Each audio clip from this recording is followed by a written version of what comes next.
புஸ்தகம் 3வது அதிகாரம் 22வது வசனம். அவருடைய கற்பனைகளை நாம் கைக்கொண்டு அவருக்கு முன்பாக பிரியமானவைகளை செய்கிறபடினால் நாம் வேண்டிக் கொள்ளுகிறது எதுவோ அதை அவராலே பெற்றுக்கொள்கிறோம். 3 பாயிண்ட் கொடுக்குறார் இந்த வசனத்தில். முதல் பாயிண்ட், கர்த்தரிடத்துல நீங்க என்ன கேட்டாலும் கிடைக்கும் அப்படின்றார். பணம் கேட்கலாம், நகை கேட்கலாம், நிலம் கேட்கலாம், வீடு கேட்கலாம், பரிசுத்தம் கேட்கலாம், நீதி கேட்கலாம், மீன் கேட்கலாம், தானியங்களை கேட்கலாம், என்ன வேணாலும் நீங்க கேட்கலாம். கேட்டா அவர் கண்டிப்பா தருவேன்றார், கொடுப்பேன் அப்படின்னு சொல்றார். கண்டிப்பா உங்களுக்கு கிடைக்கும், தருவேன் அப்படின்ட்டு சொல்றார். அதனால ஒவ்வொரு மனுஷனும் ஜெபிக்க கற்றுக்கொள்ளணும். கேட்டா கிடைக்குன்றாரு, வேண்டுனால் கண்டிப்பா கிடைக்கும், ஜெபம் பண்ணுனா கிடைக்கும் அப்படின்னு சொல்லிக்கிட்டு ஜெபம் பண்ணாம போயிடக்கூடாது. நிறைய பேர் ஜெபம் பண்ணா கிடைக்கும் அப்படின்ட்டு ஜெபம் பண்றது இல்லை இல்லையா? ராம் முழுவதும் ஜெபம் பண்றதில்ல, பகல் முழுவதும் ஜெபம் பண்ணுவதல்ல, ராம் முழுவதும் தியானிக்கிறதல்ல, ஓயாமல் ஜெபிக்கிறதல்ல. ஒரு அறிவு மட்டும்தான் இருக்குது ஜெபம் பண்ணா கிடைக்கும்னு. பட் அதை செய்யறது கிடையாது. அதை செய்யும் பொழுது என்ன கேட்டாலும் கிடைக்கும் அப்படின்றாரு. பேதுரு இயேசுட்ட கேட்பார் பாருங்க, ஆண்டவரே நீர் இயேசுவானால் நான் இந்த ஜலத்துக்கு மேல நடந்து வரட்டா அப்படின்னு கேட்கிறான். ஆச்சரியமான ஒரு கேள்வி பாருங்க, யாரும் அப்படி கேட்க முடியாது. ஒரு அற்புத விதமான ஒரு பெரிய விஷயத்தை கேட்கிறான், நான் தண்ணிக்கு மேல நடந்து வரட்டா, சமுத்திரத்துக்கு மேல நடந்து வரட்டா அப்படின்ட்டு. இயேசு சொன்னார் கடந்து வா அப்படின்னாரு. அப்ப நான் சொல்றேன், நீங்க கேட்கிற விஷயம் சின்ன விஷயமா இருக்கக்கூடாது, பெருசா கேட்கணும், அற்புத விதமான விஷயத்தை கேட்கணும், நாளுதோறும் ஓயாமல் எப்பொழுதும் கேட்க வேண்டும் என்று சொன்னார். கேட்டா கண்டிப்பா கிடைக்கும் அப்படின்ட்டார். அப்படி சொல்லிக்கிட்டு 2வது வார்த்தை சொல்றாரு, அவருக்கு பிரியமாய் நடக்கணும் அப்படின்றாரு. யாரெல்லாம் ஜெபம் பண்றாங்களோ, யாரெல்லாம் கர்த்தர்ட்ட முழங்கால் போடுறாங்களோ, யாரெல்லாம் கர்த்தர்ட்ட கேட்கிறாங்களோ, அவங்க எல்லாருமே தேவனுக்கு பிரியமா இருக்கணும் அப்படின்றாரு. அந்த வசனம் எப்படி வருது பாருங்க, தேவனுக்கு பிரியமாய் இருந்து நீங்கள் வேண்டிக் கொள்வது எதுவோ அதை அவராலே பெற்றுக்கொள்கிறீர்கள் அப்படின்றார். அப்போ தேவனுக்கு பிரியமா இருக்கணும். எப்படி இருந்தும் கேட்டா கிடைக்காது, ஜெபத்தினால மட்டும் கிடைக்காது. ஜெபிக்கிற மனுஷனுக்கு ஒரு குவாலிட்டி இருக்குன்னு எதிர்பார்க்கிறாரு. இப்படித்தான் இருக்கணும் ஜெபிக்கிற மனுஷன், அப்படி இருந்தாதான் இப்படி கிடைக்கும் அப்படின்ட்டு சொல்றாரு. அதுல முதல் பாயிண்ட் சொன்னாரு, பிரியமா இருக்கணும். பிரியமா இருக்கிறதுக்கு இன்னைக்கு ஒன்று சொல்ல போறேன் நான். விசுவாசம் தேவனுக்கு பிரியமானது. ஒவ்வொரு ஆவிக்குரிய மனுஷனும், ஒவ்வொரு மனுஷனுக்கும் விசுவாசத்துல இருப்பது தேவனுக்கு பிரியம். ஏன் அப்படின்னா வேதம் சொல்லுது, விசுவாசம் எல்லாரிடத்துலயும் இல்லையே அப்படின்னு ஒரு வார்த்தை இருக்குது. விசுவாசம் கடைசி நாட்கள்ல காண்பீர்களோ, கடைசி நாட்கள்ல பாத்தீங்கன்னா விசுவாசம் இருக்காது. எல்லார்கிட்டும் இல்லாத அந்த விசுவாசம் உங்களிடத்துல இருந்தா தேவன் உங்கள் மேல அன்பு கூறுறார், நீங்கள் தேவனிடத்துல பிரியமாய் இருக்கிறீர்கள். அப்போ விசுவாசத்துல நீங்க வளர்ந்துட்டா நீங்க தேவனுக்கு பிரியமான பிள்ளைகள். நான் சொல்லுவேன் தேவனுக்கு பிரியமான பிள்ளைகள் அப்படின்றார். இப்ப மார்க் எழுதின புத்தகம் 9வது அதிகாரத்துல இந்த விசுவாசத்தை பற்றி கொஞ்ச நேரம் பேச போறேன் நான். ஏன்னா விசுவாசம் இருந்து ஜெபம் பண்ணாதான் கிடைக்கும். ஆமீன் சொல்லுங்களேன். நான் சும்மா ஜெபம் பண்ணா கிடைக்காது, ராம் முழுவதும் ஜெபம் பண்றாங்க கண்டு தர முடியாது கடவுள். விசுவாசத்தோடு நான் ஜெபம் பண்ணோம்னா கிடைக்கும் அப்படின்றார். அதுதான் தேவனுக்கு பிரியம். மார்க் எழுதின புத்தகம் 9வது அதிகாரத்துல ஒரு பெரிய 14வது வசனத்திலிருந்து 29வது வசனம் வரைக்கும் கிட்டத்தட்ட 15 வசனம் அதுல இருக்குது இல்லையா? இந்த 15 வசனத்தை 15-16 வருஷம் இருக்குது வசனம் இருக்குது. இந்த வசனத்தை எல்லாம் நல்ல வியாக்கியானம் பண்ண போறோம். இதை புரிஞ்சிட்டீங்கன்னா கண்டிப்பா உங்களால பெற்றுக்கொள்ள முடியும். இது நீ கேட்கறதெல்லாம் கடவுள் உங்களுக்கு தருவார் அப்படின்றார். இயேசு வேறொரு சீசர்கிட்ட வர்றார். அவருடைய சீசர்கள் தான் மற்ற சீசர்கிட்ட வர்றார். வரும்போது அங்க பரிசேயர்கள் வேதபாரர்கள் எல்லாரும் இயேசுவோடு கூட இயேசுடைய சீசரோட தர்க்கம் பண்ணிட்டு இருக்கிறாங்க. இயேசு அவங்க கூட்டத்தில் வந்துட்டாரு. இயேசு பரிசேயர் சதிசேட்ட கேட்கிறாரு, ஏன் அவங்களோட கூட நீங்க வாக்குவாதம் பண்ணிருக்கீங்க, என்னுடைய சீசர்களோட கூட ஏன் நீங்க வாக்குவாதம் பண்ணிக்கிறீங்க அப்படின்னு கேட்கிறாரு. கேட்கும்போது கூட்டத்துல இருந்து ஒரு மனுஷன் எந்திரிச்சு சொல்றான், என் மகனுக்கு பிசாசு பிடிச்சிருந்துச்சு, அவனுக்கு அடிக்கடி அவனை கொல்லும்படிக்காய் தீயில தள்ளி விடுது, அடிக்கடி அவனை கொல்லும்படிக்காட்டு தண்ணியில தள்ளி விடுது, அவனுக்கு காக்கா வலி போடுது, வாயில ஊமை ஆயிடுறான், அப்புறமா அது மட்டும் இல்லை, வாயில நுரத்தள்ளி அவனுக்கு விழுந்துடுறான். இப்படி அவனுக்கு இவ்வளோ பெரிய பிரச்சனை இருந்துச்சு. நான் அவனை கூட்டுட்டு உம்மிடத்துல வந்தேன், நீர் இல்லை, உம்முடைய சீசர்கிட்ட கொண்டு போய் காட்டினேன், சீசர்னால கூடாம போயிட்டு. அதனால மாற மாற தர்க்கம், சண்டை நடக்குது. ஏசு எவ்வளவோ அற்புதம் செய்கிறாரு, அவருடைய சீசர்கள் தானே நீங்களும் ஒரு அற்புதத்தை செஞ்சா என்னன்னு சொல்லிட்டு வியாதிப்பட்ட மனுஷனுடைய பிள்ளைக்காக, அந்த தகப்பனுடைய பிள்ளை வியாதிப்பட்டிருக்குது, அந்த பிள்ளைக்காக இவர் சண்டை போடுறாரு. அப்போ உடனே கர்த்தர் முதல்ல சொன்னாரு அவங்கள பார்த்து, அவிசுவாசம் உள்ள சந்ததியே அப்படின்னு ஒரு வார்த்தையை போட்டார். ஏன்னா அவங்க கேட்பாங்க, நாங்க ஜெபம் பண்ணோம், ஏன் எங்களால் கூடாம போயிட்டு? அப்ப ஜெபம் பண்ணா கூடாம போகும், அவங்களே சொல்றாங்க. ஆனா தேவத்துக்கு விசுவாசம் உள்ளவனா இருக்கிறது பிரியமா இருக்கிறது. விசுவாசம் உள்ளவனா இருந்து ஜெபம் பண்ணா கிடைக்கும். ஆனா அவங்கள்ட்ட என்ன இல்லையா? விசுவாசம் இல்லையா? அதான் அவர் சொல்றாரு, அன்பிலீவிங் ஜெனரேஷன், அவிசுவாசம் உள்ள சந்ததியே அப்படின்ட்டு சொல்றாரு. அப்ப நல்லா தெரியுது எனக்கு, இயேசு விசுவாசத்தை பத்தி நல்லா விளக்குறாரு. விசுவாசம் எனக்கு வேணும் அப்படின்றாரு.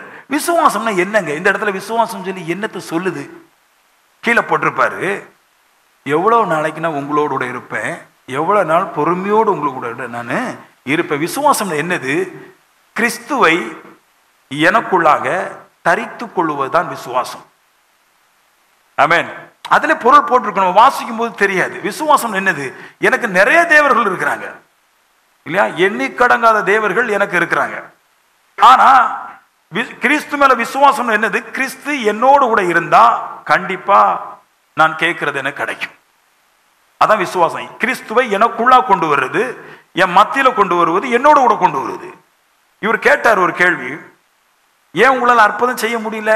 ஏன்னா நான் இல்லாம உங்களால செய்ய முடியாது.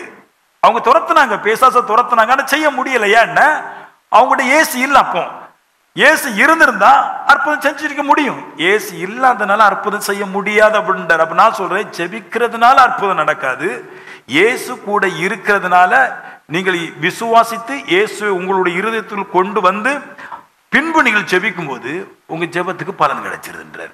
எல்லாரும் ஜெபிக்கிறோம், பட் இருதயத்துல யார் இல்லை? கிறிஸ்து இல்லை.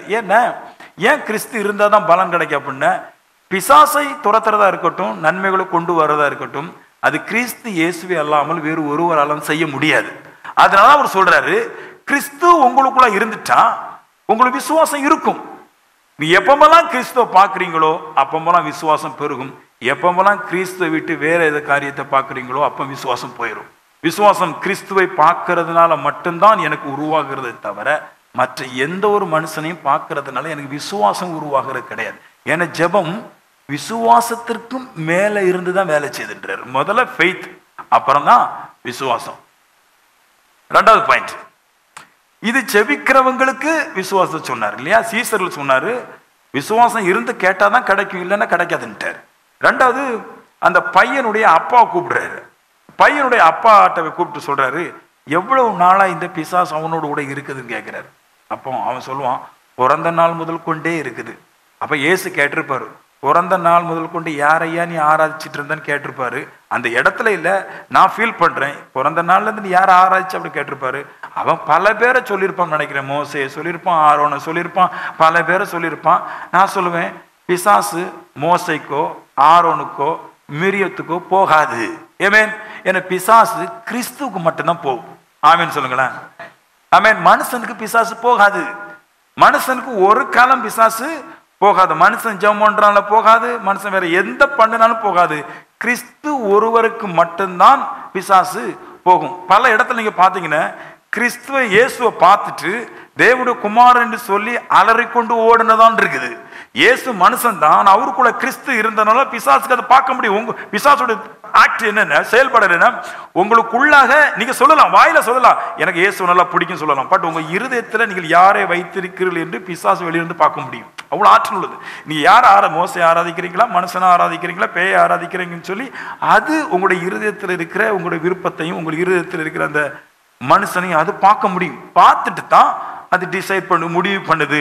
அப்ப நான் சொல்லுவேன், இயேசு கேட்டாரு, சிறு வயது முதல் கொண்டே இவனுக்கு இருக்குது. அவன் சிறு வயது முதல் கொண்டு பல தேவத்திட்ட போயிருக்கிறான், அவனுக்கு சரியாகல, ஆகாதது. ஏன்னா பிசாசு கிறிஸ்துவால் மட்டும்தான் போக முடியும். அப்ப அவன் ஜெபம் பண்ணுவான், எனக்கு உதவி செய்ய முடியுமான்னு கேட்பான், இல்ல எனக்கு இரக்கம் தர முடியுமான்னு கேட்பான். அப்ப நான் நல்லா கேளுங்க, உதவி கேட்குறான், ஏசிட்ட இறக்கம் கேட்குறான். அவன்கிட்ட கர்த்தர் சொல்றது என்னது? விசுவாசித்தால் எல்லாம் கூடும். அவனையும் பார்த்து சொல்றாரு, விசுவாசம் உனக்கு வேணும். ஆமேன்னு சொல்லுங்களேன். நம்ம எல்லாம் அழுறோம், கர்த்தர்கிட்ட போய் கர்த்தாவே அழுதா கிடைக்கும்ன்றோம், ஆண்டவரை உதவி செய்யுங்கன்னு சொன்னா கிடைக்கும் அப்படின்றோம். இயேசு சீசர்கிட்ட சொல்றாரு, உனக்கு விசுவாசம் இல்லைன்றாரு. இந்த பிசாசு பிடிச்சிருந்த அந்த தகப்பனார்ட்டையும் சொல்றாரு, உனக்கு விசுவாசம் இல்லைன்ட்டு.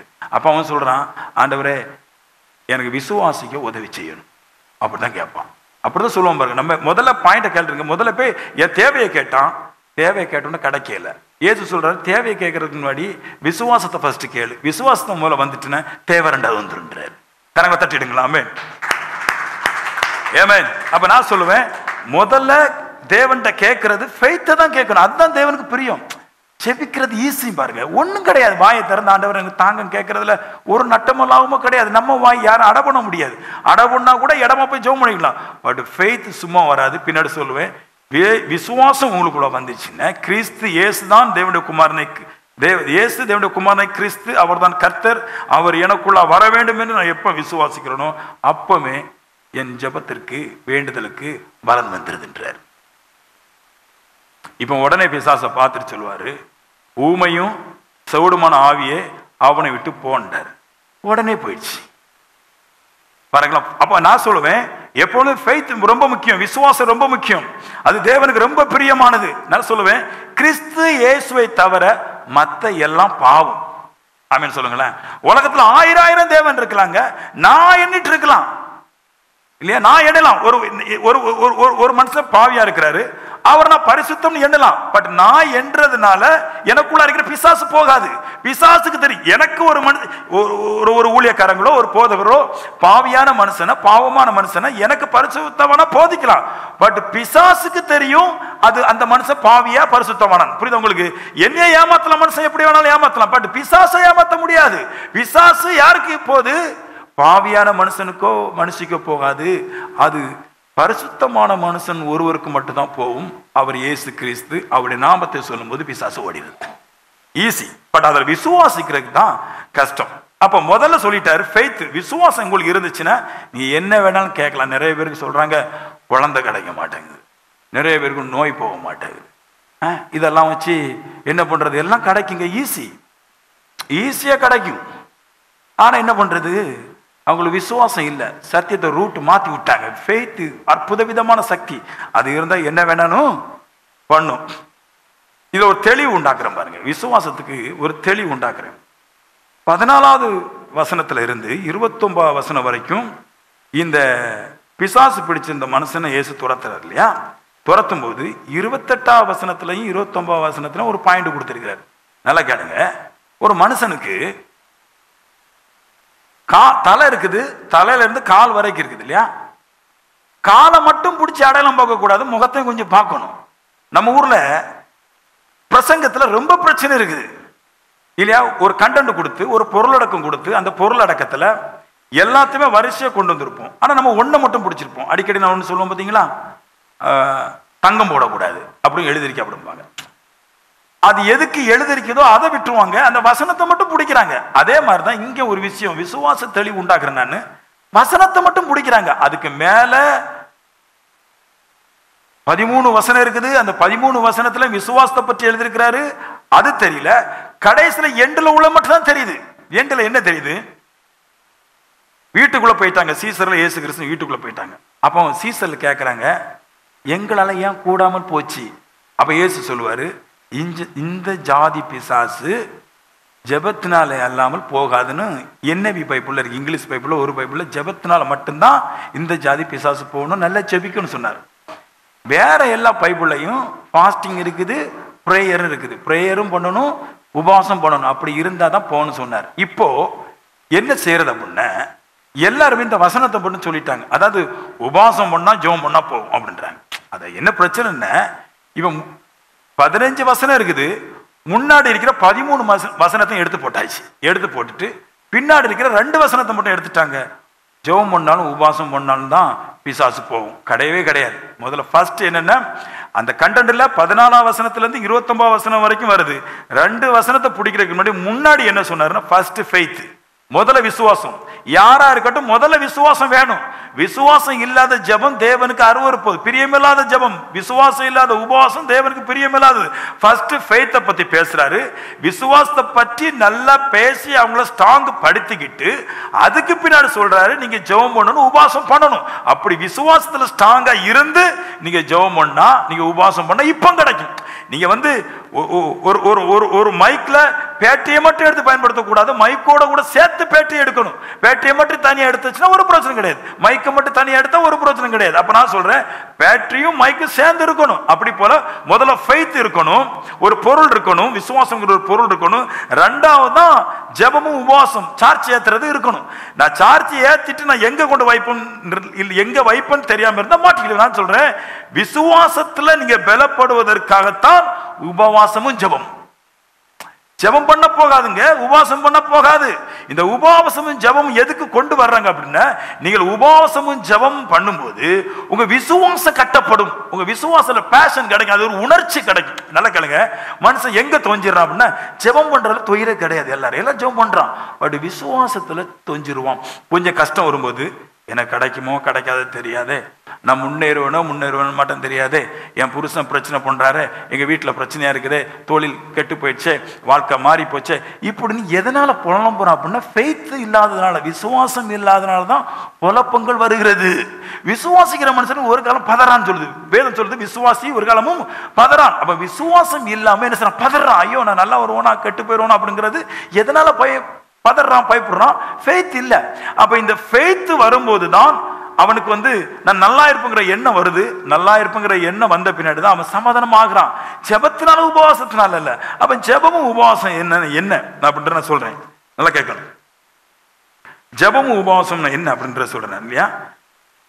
அதுக்கு பேரு அழகா சொல்றாங்க இன்டென்சிவ் கேர். அப்படின்னா மிக ஆபத்தான நிலையில் உள்ள நோயாளிகளுக்கு அளிக்கப்படும் தீவிர மருத்துவ சிகிச்சை, அதாவது இன்டென்சிவ் கேர் அப்படிங்கிற இங்கிலீஷ்ல வார்த்தைக்கு.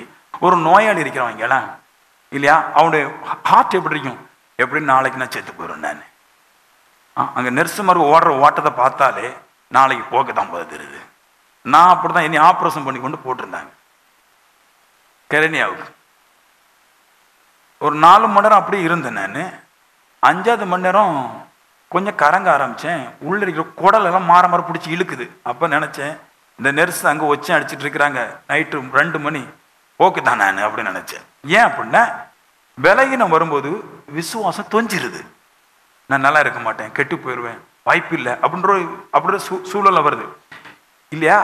அப்போ அடிப்பட்ட ஒரு மனுஷனுக்கு, நோயாளிகளுக்கு அளிக்கப்படும் தீவிர சிகிச்சை தான், ஆபத்தான நிலையில் இருக்கிற மனுஷனுக்கு தான் சிகிச்சை கொடுக்கப்படுது. அப்படி போல விசுவாசத்துல மனுஷன் ஆபத்தான நிலைமையில தான் இருக்கிறான், நடக்காது, முடியாது, கழியாது.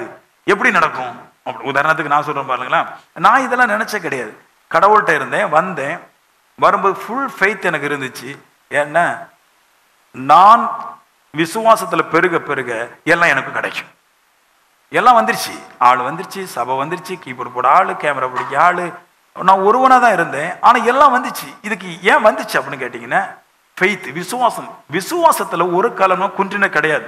எப்படி நான் என் விசுவாசத்தை நான் குன்ற விட மாட்டேன் அப்படின்னா, என் விசுவாசம் ஆபத்தான நிலைமைக்கு இல்லையா, மோசமான நிலைமைக்கு, ஒரு நோயாளி போல என் விசுவாசம் குறையும் போது நான் என்ன பண்றேன், அது தீவிரமான சிகிச்சை எடுக்கிறேன். அது என்ன சிகிச்சைன்னா, இந்த சிகிச்சைக்கு பேர் தான் ப்ரேயர் ஃபாஸ்டிங். இந்த ப்ரேயரும் ஃபாஸ்டிங் என்ன செய்யுதுன்னா, அதாவது அதிவேகமா நான் ஜெபத்திலையும் உபவாசத்திலையும் இருக்கும்போது என்னுடைய விசுவாசம் இப்ப என்ன செய்யுது, கட்டப்படுது. நல்ல ஆக்ரோஷமான ஜெபம், ஃபாஸ்டான ஜெபம், நல்ல பலம் உள்ள ஜெபம் பண்ணும்போது, இன்டென்சிவ் நான் பண்ணும்போது, உணர்ச்சி மிக்க நான் பண்ணும்போது, தீவிரமா பண்ணும்போது இப்ப என்ன ஆயிருது, விசுவாசம் கட்டப்படுது. பேய் ஓடாது. எல்லாரும் நினைக்கிறாங்கன்னா ஜெபம் பண்ணோம்னா பேய் ஓடும், அப்படிலாம் ஓடாது. விசுவாசம் இப்ப என்ன, ஃபெய்த் தான் விசுவாசத்தை மாற்ற போகுது. இவன் ஃபெய்த் தொஞ்சி கிடக்கும்போது, அது நோயில கிடக்கும்போது, நான் நல்ல உபவாசம் போட்டு ஜெபம் பண்ணும்போது என் விசுவாசம் கட்டப்படுது. இதுக்கு பேர் தான் பேஷன் சொல்றாங்க. ஆமா, என்னுடைய விசுவாசம் என்னது, கட்டுக்கடங்காத உணர்ச்சினால் நான் கொண்டு போகப்படுறேன். அப்படி பிரேயரும் உபவாசம் என்ன செய்யுதுன்னா, என் விசுவாசத்தை கட்டுக்கடங்காத தன்மைக்கு இழுத்துட்டு போயிருது. எப்படி கொண்டு போயிருது, என்னால முடியும், நான் சாதிப்பேன், நான் இன்னைக்கு 2 பேரையாவது அற்புதம் செய்துட்டு தான் விடுவேன். நான் 4 பேருக்கு அவங்க நடந்த காரியத்தை சொல்லிட்டு தான் போவோம் அப்படின்ற எண்ணம், என் ப்ரேயர், என் உபவாசம், இந்த ரெண்டும் சேர்ந்து என் விசுவாசத்துக்கு ஒரு புத்துணர்ச்சியும் ஒரு தகவல்களையும் கொடுக்கிறது தான். மற்றபடி வெறுமையாய் ஜெபமும் உபவாசம் ஒண்ணு செய்யாது. நல்ல கேட்டிருக்க. அப்ப உபவாசம் என்னது, ஜெபம் என்னது? என் விசுவாசத்தை கட்டி எழுப்பக்கூடிய ஒரு வல்லமை உள்ள ஆற்றல். மற்றபடி அதுல நீங்கள் தேடுவதற்கு ஒண்ணும் கிடையாது. ஆமென். ஜெபமும் உபவாசம் பிசாச துரத்தாது. ஜெபமும் உபவாசம் பிசாசை துரத்தாது. மாறாக பிசாசை துரத்துவதற்கு விசுவாசத்திற்கு சக்தியை கொடுக்குது இல்லையா? அப்ப நான் சொல்றேன், உணர்ச்சி ஏற்படுத்துகிறது விசுவாசத்துக்கு. அப்போ எல்லா இடத்துலையும் ஜெபம் பண்ணணும், ஜெபத்துக்கு பின்னாடி ஓடிட்டு இருக்க கூடாது. எல்லாரும் ஜெபம் ஓடிட்டு இருக்கிறான். நான் சொல்றேன், அப்படி ஓடக்கூடாது. ஃபெய்த் வேணும். என்ன வந்தாலும் என் விசுவாசத்தை கட்டி எழுப்புவதற்கு கர்த்தர் என்னோடு கூட இருக்கிறார் என்கிற நம்பிக்கையை வரவழைக்கிற அளவுக்கு என் ஜெபம் இருக்கணும். நான் சொல்லுவேன், ஃபெய்த்தும் கிறிஸ்துவும் ஒண்ணுதான். விசுவாசம் இருந்தாலும் உங்களால பேயை துரத்த முடியும், பிரச்சனையை மாற்ற முடியும். கிறிஸ்து இருந்தாலும் பிரச்சனையை மாற்ற முடியும். கிறிஸ்து உங்களிடத்துல தொஞ்சு போகும்போது உபவாச ஜெபம் உங்களை, கிறிஸ்துவை உங்களிடத்துல கட்டுகிறது. இல்லைன்னா விசுவாசம் உங்களிடத்துல தொஞ்சு போகும்போது உபவாச ஜெபம் உங்களை கட்டுகிறது. கிறிஸ்து உங்களோடு இருக்கிற வரைக்கும் தான் உங்களுக்கு பலன், இல்லைன்னா பலன் இல்லை. ஸோ கிறிஸ்துவை உங்களுக்குள்ளாய் தரித்துக் கொள்வதற்கு உபவாசம் ஜெபமும் வேலை செய்கிறது. ஆமென். முக்கியமான பகுதியை எடுத்துட்டாங்க நிறைய பேர். ஃபெய்த்தை எடுத்துட்டாங்க, விசுவாசத்தை எடுத்துட்டு ஜெபம் உபவாசம், ஜெபமும் உபவாசம் பண்ண பேய் தான் வருங்க. ஆமென். பிரச்சனை மாறாது. ஒரு ஐயா என்கிட்ட சொல்றாரு, 16 வருஷமா சர்ச்சுக்கு போயிருக்கிறேன் பாஸ்டர், எங்க வீட்டுக்கு வர முடியுமா நீங்க அப்படின்னு கேட்டார். நான் உங்க வீட்டுக்கு ஏன் வரணும்? நான் சபை விட்டு வெளியே போறதே கிடையாது, நான் யாரையும் தேடி போறது கிடையாது. இல்லை, நான் ரொம்ப வருஷமா ஜெபம் பண்ணிட்டேன், நான் ஒரே ஒரு விண்ணப்பம் தான் வச்சேன், அந்த விண்ணப்பத்தை கூட கர்த்தர் கேட்கவே இல்லை அப்படின்னாரு. என்ன விண்ணப்பம் வச்சுன்னு கேட்டேன். என் பையனுக்கு எப்படியாவது திருமணம் நடக்கணும்னு 20 வயசுலேருந்தே விண்ணப்பம் வச்சேன். இப்போ 38 வயசுக்கிட்ட ஆயிற்று. 18 வருஷமா வச்ச விண்ணப்பத்துக்கு இன்னும் பொண்ணு கூட கிடைக்க மாட்டேங்குது. ஏன் தான் இந்த மாதிரி கர்த்தர் சோதிக்கிறாரோ தெரில. எல்லாருக்கும் ஒரு ஃபீல் இருக்கு பாருங்க, கர்த்தர் சோதிக்கிறார், கர்த்தர் கைவிட்டுட்டார். ஆனால் மக்களுக்கு தெரியவே இல்லை. ஏன் என்ன தெரிலன்னா, ஃபெய்த்து தான் குணமாக்க போகுதுன்னு தெரியல, ஃபெய்த்து தான் சகலத்தை உருவாக்க போகுதுங்கிறது தெரியல. வானம், பூமி, சமுத்திரம் எல்லாவற்றையும் ஃபெய்த்து தான் உருவாக்கிச்சு. எப்ரேயர் 11 அப்படித்தான் சொல்லுது. கடவுள் இந்த உலகத்தை எப்படி உண்டு பண்ணாரு, மனுஷன் எப்படி உண்டு பண்ணாருன்னா ஜெபத்தினால இல்ல, ஃபெய்த்னால, விசுவாசத்தினால உண்டு பண்ணாரு. நாம் உலகங்கள் காணக்கூடியவைகள் காணக்கூடாதவைகள் எல்லாம் விசுவாசத்தினால தோன்றப்பட்டது நாம் அறிந்திருக்கிறோம். எப்ரேயர் 11 தான் சொல்றாரு, விசுவாசத்தினால வந்துச்சு. அப்ப விசுவாசத்தை விட்டுட்டு ஜெபம் உபவாசம் உங்களுக்கு ஒண்ணு வராது. விசுவாசம் என்னது? எந்த சூழலிலும் என்ன நிலைமையிலும் கர்த்தரை நான் எதற்காக விட்டு கொடுக்க மாட்டேனுங்கிற ஒரு விசுவாசம் இருந்துச்சுன்னா இப்போ நீங்க கேட்கறதெல்லாம் உங்களுக்கு கிடைக்கும். ஆமென். இப்போ ஒரு விஷயத்த சொல்றேன் பாருங்க, உபவாசத்தை பத்தி கொஞ்சம் பேசட்டும். அது கொஞ்சம் அற்புத விதமான ஒரு காரியம். ரட்சிக்கப்படாதவர்களோ, வாதையில இருக்கிறவங்களோ, நோயில் இருக்கிறவங்களோ, உதாரணத்துக்கு குஷ்டம், கேன்சர், ஆஸ்துமா, ஹார்ட் அட்டாக்கு, காக்கா வலிப்பு, இப்படிப்பட்ட நோயில் இருக்கிறவங்க ஒரு காலமும் உபவாசத்தில் இருக்கக்கூடாது. காரணம், நோயில் நீங்கள் இருக்கும்போது உபவாசம் இருந்தால் இன்னும் உங்களுடைய சரீரம் பலகீனப்பட்டு மரணத்துக்கு ஏதுவாக போய்விடும். இந்த டிபிஎம் சபையில், இல்லாட்டி டிபிஎம் சிபிஎம் சபை ரொம்ப இருக்குது, அங்கெல்லாம் நிறைய பேர் இறந்து போயிட்டாங்க. எனக்கு தெரிஞ்சு என்னோட 2 வயசு மூத்த ஒரு பையன், என்னோட ஒரு 4 வயசு மூத்த ஒரு மனுஷன், என்னோட ஒரு 6 வயசு மூத்த மனுஷன், எங்கள் ஊரில் இருந்து 2 பேரும், வெளியூர்லேருந்து ஒரு ஆள் இறந்து போயிட்டாங்க. ஏன் எப்படி இறந்தாங்கன்னா, நோய் வந்துச்சு. நோய் வந்த பின்னாடி உபவாச ஜபத்தில் பெறுகிறது. அவங்களுக்கு உபவாச ஜபம் தான் முக்கியம். நான் உபவாச ஜபம் தான் இருப்பேன், உபவாச டிபிஎம் சிபிஎம்லாம் அப்படி தான் இருப்பேன். வெள்ளை சட்டை போட்டுக்கிட்டு நகை கலத்திட்டு உபவாசத்தில் ஜெபம் பண்ணால் கிடைக்கும் அப்படின்றாங்க. ஐயோ, அப்படிலாம் கிடையாது. எந்த சுகமும் உங்களுடைய ஆத்மாவை தாண்டி சர்றதுக்கு வராது. முதல்ல உங்க ஆத்மா ஸ்ட்ராங்கா இருந்தால் மட்டும், ஃபேத்தில் இருந்தால் மட்டும்தான் வரும். நான் சொல்லுவேன், நீங்கள் ஒரு காலமும் நோயில் இருக்கும்போது மரணத்துக்கு ஏதுவாக நீங்கள் உபவாசத்தில் போய் இருக்கக்கூடாது. நிறைய பேர் கேன்சரில் இருக்கிறாங்க, உபவாசத்தில் போய் இருக்கிறாங்க, 7 நாள் உபவாசம். நிறைய பேர் ஹார்ட் அட்டாக்ல இருக்கிறாங்க, உபவாசத்தில் போய் இருக்கிறாங்க. நான் சொல்கிறேன், உங்களுக்கு ஒரு ரகசியத்தை சொல்கிறேன், நீங்கள் உபவாசத்துக்கு அல்ல போக வேண்டியது, மனம் திரும்புதலுக்கு போக வேண்டியது.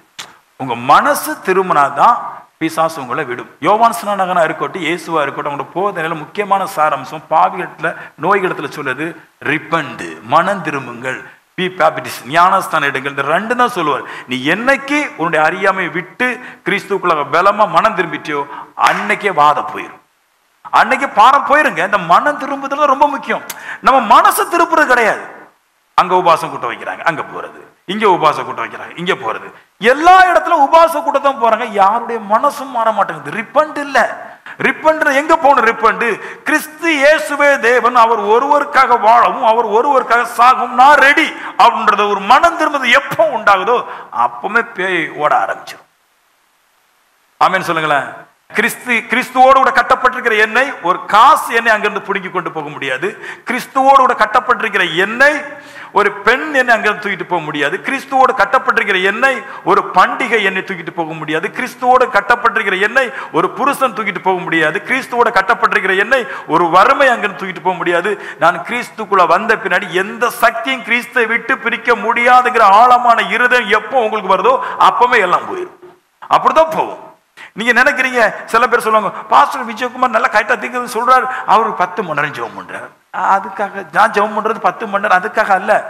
என் மனசை கிறிஸ்துவை விட்டு ஒருவனும் எதற்காகவும் பிரித்து விடக்கூடாது என்பதற்காக தான் கிறிஸ்துவோட சமூகத்தில் இருக்கிறேன். நான் என் மனசை யாரும் பிடிக்கிட்டு போயிடக்கூடாது கிறிஸ்துவை விட்டு. அதுக்கு என்ன பண்ண முடியுமோ அதை நான் பண்ணுகிறேன். நான் உபவாசம் ஒரு காலம் இருக்கிறது கிடையாது, இருக்க போறதும் கிடையாது. ஏன்னா உபவாசத்துல ஒன்றும் கிடையாது. அது தீவிர ஒரு ஆற்றல் தான். அது தீவிரமான ஒரு பவர். உபவாசம் இருக்கும்போது சாப்பிடாம மற்ற எண்ணெய் இல்லாம கடந்து கர்த்தாவை வசனத்தை சொல்லி அந்நிய பாஷை பேசி அந்த விசுவாசத்தை வார்த்தைகளை பேசி விசுவாசத்துல எழும்புறோம். அவ்வளவுதான். அப்படி விசுவாசம் வந்த பின்னாடி தான் நான் இப்ப உங்களுக்குள்ள மத்தியில இருக்கிற பாருங்க, என்னுடைய விசுவாசத்துடைய அளவை கொண்டுதான் உங்களுக்கு நான் தீர்க்கதரிசனம் சொல்லுவேன். சில நேரத்தில் விசுவாசம் சொல்லுவோம், எல்லாருக்குமே தீர்க்கதரிசனம் சொல்லுவோம், எல்லாருக்கும் சொல்லுவேன். சில நேரத்தில் சொல்லு கிறிஸ்துமஸ் வரும்போது பாருங்க 100 பேருக்கு தீர்க்கதரிசனம் சொல்றேன். அதுல நிறைய பேருக்கு நடந்துருச்சு, பயங்கர சந்தோஷம், எனக்கும் அவங்களும் சந்தோஷம். பட் ஆனா மற்ற நாட்கள்ல ஒரு 10 பேருக்கு 8 பேருக்கு தான் சொல்றேன். ஏன் அப்படின்னா என் விசுவாசத்துடைய சக்தியில தான் சொல்லுவேன். என் விசுவாசம் சொல்லும் போதும், இவ்வளவு போதும் அப்படின்னு ஒரு லிமிட்டை தரும்போது நின்னுருது. என் விசுவாசம் சொல்லும் எல்லாருக்குமே சொல்லும், அப்ப அது பெருகுது. அப்ப என் விசுவாசத்துடைய அளவுல தான் என் தீர்க்க தரிசனம் வரைக்கும் பெருகிறதும் குறுகிறதும் இருக்கிறது, உபவாச அளவுல அல்ல. அப்ப என் விசுவாசம் எந்த அளவு ஜாஸ்தி ஆக்குறோம், எந்த அளவு பெருக சேரணும், அந்த அளவு வெற்றி எனக்கு உண்டாயிரும். நான் சொல்லுவேன், நீ என்னத்தை விசுவாசிக்கணும்? கிறிஸ்துவை விசுவாசிக்கணும். கிறிஸ்துவை விசுவாசித்து இரவு முழுவதும் ஜெபம் பண்ணணும், பகல் முழுவதும் ஜெபம் பண்ணணும், பின்பு உபவாசம் பண்ணணும். அப்படி செய்யும் போது உங்களால சாதிக்க கூடாத காரியம் ஒன்றும் கிடையாது. ஒரே கரங்களை தட்டி ஈஸி பாருங்க. நல்லா முன்னேறிடலாம். ஆனா மனசு அதுக்கு நேரம் போறது கிடையாது. எல்லாரும் சொல்லுவாங்க பாருங்க, ஜெபம் பண்ணா கிடைக்கும், அங்க போனா கிடைக்கும், இங்க போனா கிடைக்கும். நான் சொல்லுவேன், வெற்றி எங்கேயுமே கிடையாது. பைபிள் உங்க ஹார்ட் ரெண்டுக்கு சம்பந்தப்பட்டதான் வெற்றி. பைபிளை எடுத்து சரியா வாசிச்சு அதோட வியாக்கியானத்தை கரெக்டா புரிஞ்சு கரெக்டா வாழ ஆரம்பிச்சுட்டான், வெற்றி நிச்சயம். 15 வருஷம் ஆகுது சபைக்கு போய் நல்லா வர மாட்டேன்றான். 20 வருஷம் ஆகுது நோய் மாற மாட்டேங்குது. எந்த மாற்றமே இல்லை. சபைக்கு போன மாதிரியே இருக்கிறாங்க. கேரக்டர் மாறல, நோய் மாறல, கஷ்டம் மாறல, பலகீனம் மாறல. ஏன் கஷ்டம் போகல, ஏன் பாரம் போகல, ஏன் பிசாசு போகலன்னா கரெக்டா சொல்றேன், கேரக்டர் மாறல. கேரக்டருங்கிறது விசுவாசம் உள்ள வந்துச்சுன்னா கேரக்டர் மாறும். கேரக்டர் மாறணும். நான் சொல்லுவேன் எல்லாமே நல்ல மாதிரி மாறிடும், வாழ்க்கை மாறிடும். ஈஸி. பட் அதை செய்ய முடியல. நான் சத்தியம் கேட்கறேன், நல்லா இருக்குது. தீர்க்கம் கேட்கறேன், நல்லா இருக்குது. பட் நான் சபையை விட்டு போகும்போது நான் உலக பழக்கத்தின்படியே மறுபடியும் வாழுகிறேன். இதைத்தான் விட நான் சபையில இருக்கும்போது கிறிஸ்துவனை போல இருக்கிறேன், கைத்தட்டுறேன், பாடுறேன், இசைகள், ஆராதனைகள் நல்லா தான் இருக்குது. பட் இதை விட்டு நான் போகும்போது என் விசுவாச வாழ்க்கையை முற்றிலுமா இழந்துடுறேன். நான் அப்புறமா கடமைக்கு ஒரு ஜெபம் பண்றேன், எனக்கு ஒரு உபவாச கூட்டத்தில் போறேன். பட் என் விசுவாசம் தொய்ய விடுறேனே, அது அதிக கேடான நிலைமைக்கு தள்ளி போடுறேனே, அது எப்படி போடுறேன்? நான் ஆபத்தான நிலைமைக்கு விசுவாசம் எப்போது, எப்பமெல்லாம் நீங்கள் பாவத்தை பார்க்கிறீர்களோ அப்பமெல்லாம் உங்களுடைய விசுவாசம் ஆபத்தான நிலைமைக்கு போயிடும். நம்மளால முடிங்கிற சக்தியே இருக்காது, போராடுவோங்கிற ஆற்றல் இருக்காது, ஜெயிப்புங்கிற நம்பிக்கை வராது. எப்பமெல்லாம் பரிசுத்தம் உள்ள வருதோ, அதாவது கிறிஸ்து உள்ள வருதோ, இல்லாட்டி விசுவாசம் உள்ள வருதோ, அப்பமெல்லாம் இந்த உலகத்தை சாதிக்க முடியும், உலகத்தை ஜெயிக்க முடியுங்கிற நம்பிக்கை வருது. ஒரு பாயிண்ட் சொல்றேன் பாருங்க. இயேசு கிறிஸ்து மரிச்சிட்டாரு, இப்போ உயிரோடு எந்திரிச்சிட்டாரு. எந்திரிச்ச உடனே ரோமர்கள் இஸ்ரவேல் ஆடுறாங்க. அன்னைக்கு அப்போ இருக்கும்போது சீசரில் ஒருத்தன் கேட்குறான், எப்பொழுது இஸ்ரேல் தேசத்தை எங்களுக்கு தருவீர்? அதான் ஃபெய்த்து பாருங்க. நம்மளுக்கு போய் ஆண்டவரே என் பிள்ளையை கொஞ்சம் மாற்றக்கூடாதா, ஆண்டவரே கொஞ்சம் இந்த கடத்தை மாற்றக்கூடாதா, அவன் கேட்டான் பாருங்க, ராஜ்யத்தை எப்பொழுது எனக்கு தருவீர்? அதான் ஃபெய்த்து. கிறிஸ்து மேல வைக்கிற விசுவாசம் சாதா விஷயம் இல்லை, பெருசை கேட்குது, மகா பெருசுகளை கேட்குது. எப்போ தருவீர்? இதெல்லாம் படிக்கும்போது உள்ளுக்குள்ள ஒரு எண்ணம் வருது, ஒரு கடவுள் வேண்டாம் எனக்கு, இவ்வளவு பெரிய விசுவாசத்தை தருகிறது கிறிஸ்துவானால் கிறிஸ்துவே போதுங்கிற ஒரு ஆசை எனக்கு தருது. நான் எப்படி கிறிஸ்துட்ட வந்தோம்னா ஃபுல் ஃபேத்தில் வந்தேன். கிறிஸ்து கண்டிப்பா நான் கேட்கும் போதெல்லாம் தருவாரு, அவர் சொல்றதெல்லாம் நான் செஞ்சிட்டோம்னா, நான் கேட்கறதெல்லாம் நான் அவர் எனக்கு தரப்போறான்னு சொல்லிட்டு ஃபர்ஸ்ட் நான் கேட்க விரும்புறத பார்க்கிலும் நான் அவர் சொல்லுவதை கேட்டு நடக்க ஆசைப்பட்டேன். நான் அவர் என்ன சொல்றாரோ அதான் சரி, அதுக்கு கீழ்ப்படிஞ்ச உடனே வாழ்க்கை மாறிடுது. இவ்வளவு பேர் இருக்கிறீங்க, இன்னும் 1000 பேர் வருவான், யார் எனவுன்னு எனக்கு தெரியாது. நான் இந்த வெளிநாட்டை விட்டு இந்த பூமிக்கு இங்கே வரும்போது இங்கே இருக்கிறவங்கள யாரும் எனக்கு தெரியாது. இன்னும் 1000 பேர் வரப்போறான், யாரும் எனக்கு தெரியாது. பட் எப்படி வரும்? நான் விசுவாசிக்கிறேன், கர்த்தர் சொன்னதை கேட்பேன், அதற்கு கீழ்ப்படிவேன், பரிசுத்தம் வளரப்போகுது, அதனால் விசுவாசம் பெருக போது. நான் அறிந்த ஆத்துமாக்களும் நான் அறியாத ஆத்துமாக்களும் என் மூலமாய் தேவனை ஆராதிப்பதற்கு கர்த்தர் கொண்டு வர்றார். ஆமென். ஃபெய்த் போயிட்டுன்னா எதுவுமே வேண்டாம் சொல்லும். ஃபெய்த் போச்சுன்னா கர்த்தருக்கு சித்தமானால், ஃபெய்த் போச்சுன்னா அவர் விரும்பினால், ஃபெய்த் போச்சுன்னா நடந்தா நடக்கட்டும். இதெல்லாம் எங்கிருந்து வருது? ஃபெய்த்துங்கிற பீஸை உருவிட்டா ஆள் பீஸ் ஆயிடுறான். இந்த பேச்செல்லாம் எப்படி தெரியுமா? இது ஃபெய்த் இல்லை. ஃபெய்த் இருந்தா அப்படி வராது. உபாசம் இருக்க வேண்டிய இந்த பேச்சு கேட்கலாம். உபாசம் இருக்கிறாங்க பாருங்க, ஜெபிக்கிறாங்க பாருங்க, கர்த்தருக்கு சித்தமானால், கர்த்தருக்கு சித்தமானால் நடந்தாலும் நடக்கட்டும். அப்படி என்ன அர்த்தம்? விட்டுட்டாங்க காரியத்தை, இனி ஒண்ணு பண்ண. அதாவது என்னன்னா, தண்ணி எடுத்து தெளிச்சு விட்டாச்சு அந்த காரியத்தை நாசமா போட்டு. இனி கடவுள் தந்தா தரட்டி இல்லாட்டி போட்டு. நான் சொல்ல ஃபெய்த் அப்படி இல்லை, உருவாக்கும் சக்தி. அது ஃபெய்த்துங்கிறது என்னது? உருவாக்கும் சக்தி. சொல்ல நாம் உலகங்கள் விசுவாசத்தினாலே உண்டாக்கப்பட்டதுன்றது. அதாவது ஒன்றுமே இல்லாததை விசுவாசத்தை கொண்டு உண்டாக்க முடியுமா? ஒண்ணுமே இல்லைங்க. நான் இங்க வரும்போது, ஏன்டா நான் வெளிநாட்டு விட்டு வரும்போது வெறும் பாஸ்போர்ட் இருந்துச்சு, அதுல ₹1 கூட கிடையாது. எனக்கு ஒரு பேண்ட் கிடையாது, எனக்கு ஒரு சட்டை கிடையாது, சொல்ல போனா ஒரு பனியன் கூட கிடையாது, ஒரு ஜட்டி கூட கிடையாது. பட் ஹார்ட்ல விசுவாசம் இருந்துச்சு, என்னால உருவாக்க முடியும். அந்த எண்ணம் தான் இன்றைக்கு உருவாக்கி கொண்டே இருக்குது. நான் சாகிறதுக்கு முன்னாடி குறைஞ்சபட்சம் 40,000 பேரே நான் சம்பாதிச்சிருவேன். ஏன்னா ஃபெய்த் உள்ள இருக்கிற வரைக்கும் அழிவு என்ன நெருங்குவது கிடையாது. ஃபெய்த்துடைய பெரிய ஆற்றலே உருவாக்கும் சக்தி. இல்லாத இல்லைங்க, ஆனா வரும். என் பிள்ளை சரியில்லை, சரி ஆவான். ஆனா கிறிஸ்துவ விசுவாசிக்கணும். எனக்கு காசு இல்லைங்க, காசு சரியாகும். எனக்கு கிட்டார் போட ஆள் இல்லைங்க, கிட்டார் போட ஆள் சரியாகும். என் சபைக்கு பெரிய பாஸ்டர் வரமாட்டான், வருவாங்க, நான் விசுவாசிக்கிறேன். நான் என் விசுவாசம் தான் பெருசு. அந்த அந்த நம்பிக்கை எனக்கு ஏற்படுத்துது பாருங்க, அதான் எனக்கு முக்கியம். என் பிள்ளைக்கு கலெக்டர், நம்ம முன்னாடிலாம் பிரசங்கம் பண்ணும்போது நிறைய பேர் நக்கல் பண்ணுவாங்க, பாஸ்டர் பிள்ளைக்கு கலெக்டர் வராரா அப்படின்ட்டு. இவரு பையனுக்கு கலெக்டரோட மக வராலாம். நான் அதை விசுவாசிச்சோம்னா கண்டிப்பா வரும். எனக்கு அது தேவையில்லை, அதை போட்டு சுத்திட்டு இருக்க முடியாது. நான் சொன்னேன், ஃபெய்த் அற்புத விதமான ஒரு சக்தி. அதை அனுபவிக்க கற்றுக்கொள்ளுங்கள். ஜெபம் பண்றவர்களும் உபாசம் பண்ணுறவர்களும் விசுவாசத்தை அனுபவிக்க கற்றுக்கொள்ளுங்கள். அந்த விசுவாசம் உள்ள வந்துச்சுன்னா அந்த மனுஷன் தேவனுக்கு பிரியமா இருக்கிறான். அவன் கேட்கறது எல்லாவற்றையும் கொட்டி அமுங்கி குலுங்கி மடியில விழுந்து ஓடும்படிக்க கொடுத்துடுறாரு. கரங்களை தட்டு. ஆமென். நான் நினைக்கிறேன் என் சபை விசுவாசம் பட்டினி கிடக்காது, என்ன கரெக்டா போதிச்சு விட்டுருவேன் நான். ஆமென். விடிய விடிய ஜெபம் பண்றது தப்பு இல்லை, அதை பண்ணணும். அதை பார்க்கலும் ஃபெய்த்னு ஒன்று இருக்குது, சக்தி, மூல வேர், அதான் ஆணி வேர், கிறிஸ்துவத்துடைய ஆணி வேர் ஃபெய்த். கிறிஸ்து மேல வைக்கிற நம்பிக்கை, கிறிஸ்துவ என்னோட கூட கொண்டு போகுது. நான் எங்க போனாலும் கிறிஸ்துவ கூட்டு போகணும், நான் எங்க வந்தாலும் கிறிஸ்துவோட கூட வரணும், நான் செத்தாலும் கிறிஸ்துவோட கூட தான் இருக்கணும், உயிரோடு இருந்தாலும் கிறிஸ்துவோட கூட தான் இருக்கணும். அதுதான் ஃபெய்த். அந்த நம்பிக்கை உங்களுக்குள்ள எப்போ வருதோ அப்பொழுதே பிசாசு உங்களை விட்டு, தரித்திரம் உங்களை விட்டு ஓட ஆரம்பிச்சிரு. ஆமீன் சொல்லுங்களேன். ஆமென். ஆமென். பேதுருக்கு கடல்ல பார்த்தோன்னா பயம் வந்துருச்சு. அப்பா ஆண்டவரே, நான் மூழ்கி போறேன், என்ன காப்பாற்றக்கூடாதா? ஏசு கரத்தை நீட்டி கிளப்பி விட்டாரு. நிறைய பேருக்கு கடனை பார்த்தா பாத்ரூம் போயிடுறாங்க. ஏமா நீ அடிக்கடி பாத்ரூம் போற? கடன் தாங்க முடியல, வட்டி கடன், ஐயோ மூளை போட்டு பிக்குது. அந்த பொண்ணை போட்டா அந்த துணி கடைக்காரன், இந்த பொண்ணை போட்டா இந்த சீட்டுக்காரி, இந்த பொண்ணை போட்டா டாக்டரு, இந்த போனை போட்டா எல்லா போன்லயும் கடன் கடன் கடன் கடன் கடன் கடன் கடன், ஏகப்பட்ட நம்பர், என்ன பண்ணனே தெரியல. நான் சொல்றேன் ஃபெய்த் பண்ணு, விசுவாசி. ஆமென். கிறிஸ்துவ பாரு, அப்படியே பாரு, கிறிஸ்துவ பாரு. ஏமேன். கிறிஸ்துவ பாருன்றார். கிறிஸ்துவே பாரு, வேற யாரும் பார்க்காத. ஏமேன். பேதுரு சமுத்திரத்தில் நடக்கிறாரு. நடக்கும்போது தண்ணியிலே நடக்கிறான். அந்த ஆளு பயங்கரமான ஆளா இருந்தான். தண்ணியில நடக்கிறான். வரட்டான் கேட்டான், வாடினாரு, நடந்தான். நடக்கும்போது மூழ்கி போறான். ஏசு சொன்னாரு, நீ எதுக்கு அலையை போய் பார்த்த?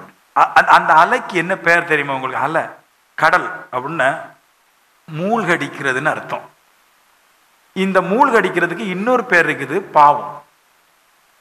பாவமும் மனுஷனை 6 அடிக்குள்ள மூழ்க செய்கிறது, சமுத்திரமும் மனுஷனை மூழ்க செய்யறது. ரெண்டு ஒண்ணுதான். பாவமும் சமுத்திரமும் ஒண்ணுதான். எப்போ கடல்ல போறவன் அலைய பாக்குறானோ அப்பவே மூழ்கிடுவான். எப்போ பூமியில விசுவாசத்துல வாழ்கிறவன் பாவத்தை பார்க்கறானோ அப்போ மூழ்கிடுவான். பாவங்கிறது பல ரூட்ல வரும். அது மனுஷன் ரூட்ல வரும், புருஷன் ரூட்ல வரும், நண்பன் ரூட்ல வரும், மைனி ரூட்ல வரும், மச்சான் ரூட்ல வரும், எல்லா ரூட்ல வரும். எப்போ பாவத்தை விட்டுறானோ அப்போ சமுத்திரத்தை நடக்க ஆரம்பிச்சிடறான். ஆமென். 3 பாயிண்ட் நான் சொல்லட்டும். நான் ஃபர்ஸ்ட், அற்புதமான பகுதி. ஆமென். சொல்லுங்களா இருக்கா? ஆமென். கிறிஸ்து இயேசுவை விசுவாசிப்பவர்களுக்கு அன்றாட வாழ்க்கையில 3 சம்பவம் நடக்கும். அதுக்கு 3 கருத்தை சொல்றேன். எப்படி ஜெபம் கிடைக்கும், ஜெபத்துக்கு பலன் கிடைக்கும். அனுதினமும் 3 பிரச்சனைகள் எப்பவுமே வந்துட்டு தான் இருக்கும். அந்த பிரச்சனைகளை சால்வ் பண்ணி சரியா வாழ்றவனுக்கு ஜெபம் அன்றாடம் பலனை தருகிறது. எத்தனை பேர் வீட்டில் சண்டை போடாம இருக்கிறீங்க? ஆமென். சண்டை போடாம இருக்கிறீங்களா? நல்ல சண்டை. கணவன் மனைவியோட சண்டை, மனைவி கணவனோட கூட சண்டை, மாமியோட கூட சண்டை, அப்பனோட கூட சண்டை, ஆத்தாவோட சண்டை. அப்புறமா ஓடி போய் ஜெபம் பண்றது, ஆண்டவரே ஏதாவது தரக்கூடாத, எனக்கு கிடைக்காது. சண்டை போட்டா கிடைக்காது. பாருங்க, நான் இப்போ ஒரு வசனத்தை சொல்றேன். அப்ப நீங்க கேட்க கூட, பார்த்து சண்டை போட மாட்டீங்களா? 99.9% சண்டை போட மாட்டேன். ஏன்? ஏன்னா யாரையும் பார்க்க போறதே கிடையாது. யாரையும் பார்க்க போனா சண்டை போடுவேன் நான். சர்ச்சிலே இருப்பீங்களா? சர்ச்சிலே செத்துருவீங்களா? சர்ச்சிலே இருப்பேன், சர்ச்சிலே செத்துற வழி இல்லை. மனுஷனை பார்க்க போனா சண்டை, பொறாம, போட்டி, களவு, இளவு, ஊராங்கதை, வீட்டுக்கதை எல்லாம் வரும். அப்ப நான் என்னை பாதுகாத்து கொள்ள வேண்டியது ரொம்ப முக்கியமா இருக்கிறது. நீதிமொழி 4வது அதிகாரம் 23 வசனம், எல்லா காவலோடும் உன் இருதயத்தை காத்துக்கொள்.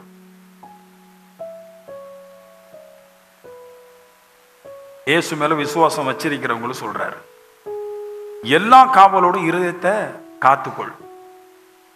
எல்லா காவலும் அவனும் போடுறாரு. அப்படின்னு என்ன அர்த்தம்? பல பிரச்சனைகள் இருதயத்துக்கு வரும். அந்த எல்லா பிரச்சனைகளும் இருதயத்துல வராதபடி இருதயத்தை காத்துக்கொள் அப்படின்றார். சும்மா இருந்தாலே பிரச்சனை வரும் பாருங்க. எனக்கு ஒரு ஆள் போனை போட்டு,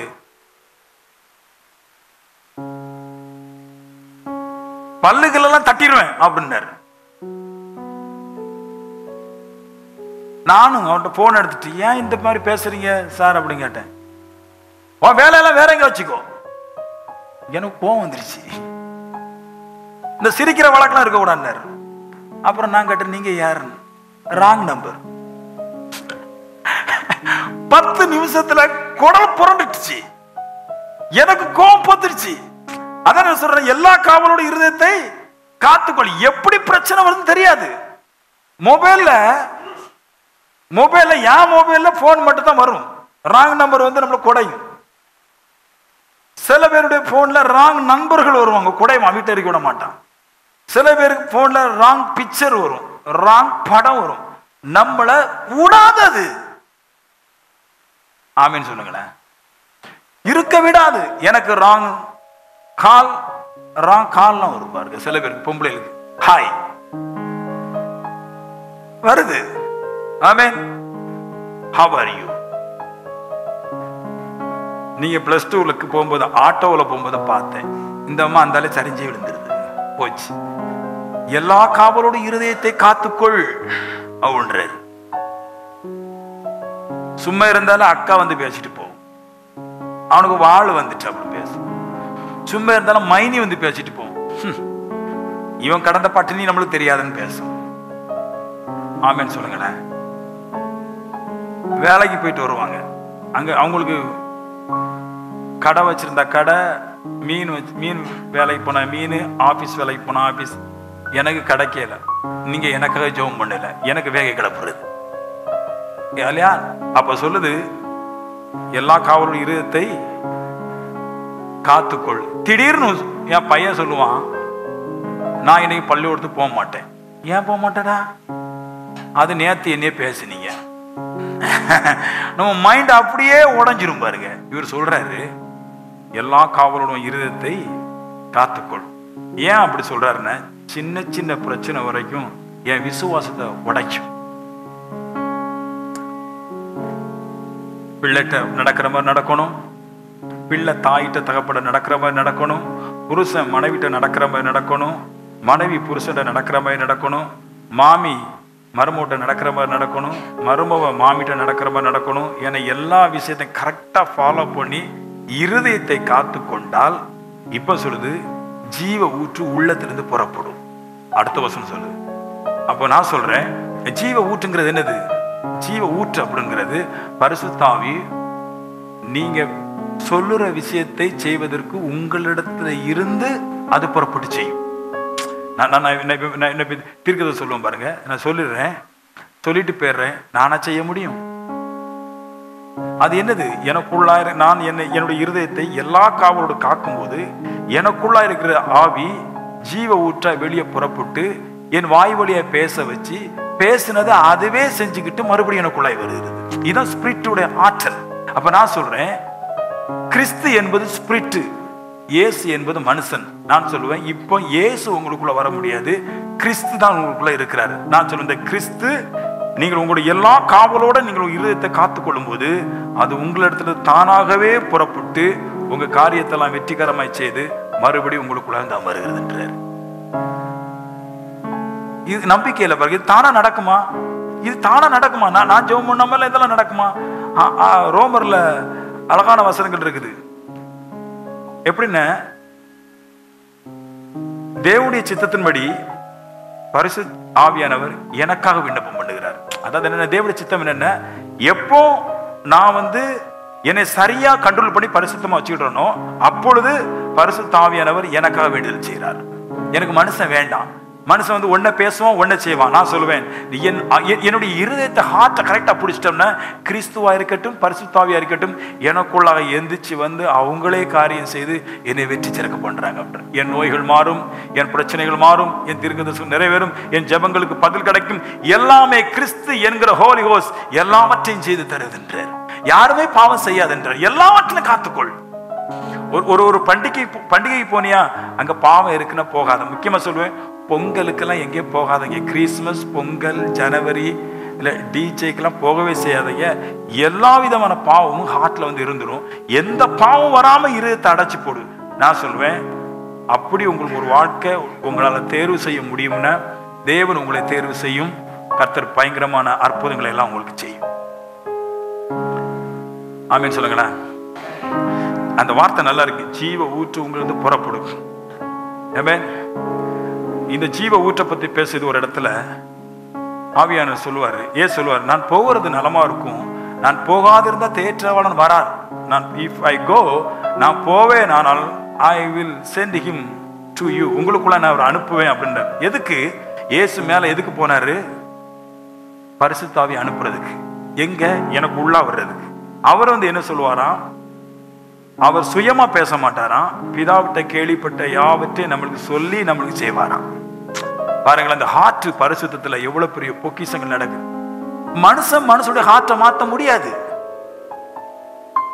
வேதம் சொல்லுது, உங்களால ஒரு முடிய கருப்பாக்க வெள்ளையாக்க முடியுமான்னு கேட்கிறாரு. முடியாது. உங்க புண்ணை உங்களால சரியாக்க முடியுமான்னு கேட்கிறாரு. சரியாக்க முடியாது. ஒண்ணு சரி தானா சரியாகணும், இல்லைன்னு வேற தான் சரியாக்க முடியும். நம்மளால எதுவுமே செய்ய முடியாது. நான் சொல்லுவேன், ஸ்பிரிட் ஹார்ட் சம்பந்தப்பட்டது. ஹோலி ஹோஸ்ட் ஸ்பிரிட் ஹார்ட் ரெண்டுக்கு சம்பந்தம் இருக்குது. ஸ்பிரிட்டை ஹார்ட்டுக்குள்ள கொண்டு வாங்க கிறிஸ்தவர்கள். ஸ்பிரிட் ஹார்ட்ல வந்துச்சுன்னா தானாகவே அது வேலை செய்யும். தானாக வேலை செய்யும் ஒரு ஆற்றல். அது யாருக்கும் அது கட்டளையிடாண்டா, தானாகவே வேலை செய்யும். பாவம் வரும்போது நீங்க ஆவியானவரை அடைச்சி வைக்க முடியாது, பரிசுத்தம் வரும்போது ஆவியானவர் செய்ய வேண்டிய நன்மைகளை ஒருவனாலும் அடைக்க முடியாது. பாவத்துக்கு எப்படி ஆவி தானா போயிருமோ அப்படி பரிசுத்தத்துக்கு தானா வரும். நீங்க பாவம் செஞ்சுட்டு என்னதான் வேண்டுன்னு செஞ்சாலும் போலீஸ் கோர்ஸ் போயிரும்.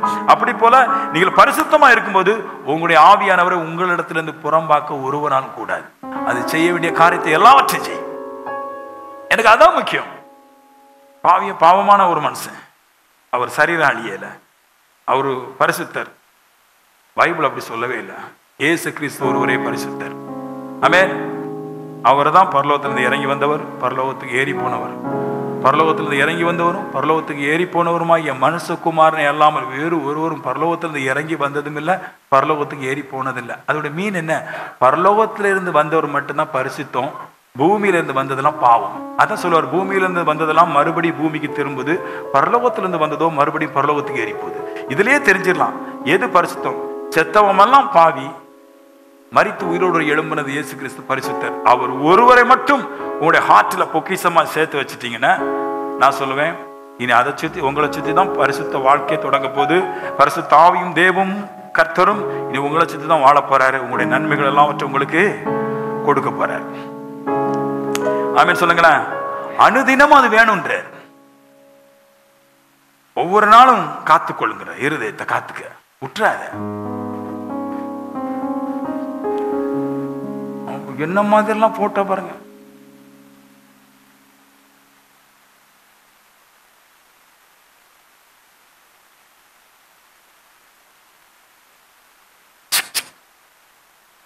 அது அப்படியே மொபைல கொண்டு போட்டு ரோஸ் கலர் நல்லா இல்லை, ரோஸ் பிளாக் நல்லா இருக்கு, ஓகே, டக்குன்னு அதை எங்கேயும் அனுப்புறான். அதை எங்கேயும் அனுப்பிட்டு கடகரன் அடிச்சு விட்டுறான். கூட இருக்கிற அது நிறைய பேர் அந்த வாட்ஸ்அப்ல ஷேரிங்றாங்க. எனக்கு தெரியல உண்மையில, எனக்கு அந்த மொபைல் இல்லை, ஷேரிங் அடிச்சு விட்டுறான். எல்லாருக்கும் போயிடுது. இருக்கா சொல்லுங்களேன். எந்த மாம்சத்தையும் ஹார்ட்ல கொண்டு வராமல் ஆவியை மட்டும் ஹார்ட்ல கொண்டு வர்றமே, அதான் பரிசுத்த வாழ்க்கை. ஆவியா இருப்பது கிறிஸ்து இயேசு மட்டும்தான் ஆவியா இருக்கிறார். அவரை மட்டும் என் ஹார்ட்ல கொண்டு வந்துட்டோம்னா, அவரை உள்ள தங்க வைப்பதற்கு நான் பாடுபட்டுட்டேன்னு நான் நல்லா ஆயிடுவேன். இன்னும் 40 வருஷம் ஊழியத்தை செய்ய போறேன். இந்த ஊழியத்தை எப்படி வெற்றிகரமா கொண்டு போறேன் அப்படின்னா, உபவாசத்தினால அல்ல, என் ஹார்ட்டை பரிசுத்தமை பாதுகாக்கிறதுனால. அந்த ஹார்ட்டை மட்டும் நான் பரிசுத்தமா பாதுகாத்துட்டேன்னு என் வாழ்க்கை நான் சொல்லுவேன், இந்த கன்னியாகுமரி டிஸ்ட்ரிக்ட்ல நான் தான் நம்பர் 1 பாஸ்டர் இருப்பேன். நான் எப்பமெல்லாம் ஹார்ட் விசுவாச தொய்விலையும் பாவத்தின விழுதோ லாஸ் ஆகிருவேன். எப்பமெல்லாம் விசுவாசம் நல்லா இருக்குதோ அப்போ பரிசுத்தமெல்லாம் எப்பமெல்லாம் நல்லா இருக்குதோ அப்ப நான் நல்லா வந்துடுவேன். வாலிய பசங்க சின்ன பைக்கெல்லாம் அறிவே இல்லாம சின்ன சின்ன பாவத்துல விழுறான். சின்ன சின்ன பாவம் வாழ்க்கையை பெரிய தோல்வி கொண்டு போயிடும். கஷ்டப்பட்டா யாரும் கொடுக்க மாட்டான். நல்லா இருந்தா திங்க ஆட்கள் இருக்குது. வேதம் சொல்லுது, பணம் எங்க இருக்குதோ அங்க கழுகு வரும், பணம் இல்லைன்னா கழுகு வராது. வாட் மீன்? சாப்பாடு இருந்தா ஆள் வருவான், சாப்பாடு இருந்தா குடும்பக்காரன் வர மாட்டான். பணத்துக்கும் கழுகுக்கும் சம்பந்தம் இருக்குது. ஏன்னா வானத்துல இருந்து கழுகு உத்து பார்த்து அது பணத்துக்கு தான் வரும். கழுகுடைய ஆகாரமே பணம் தான்.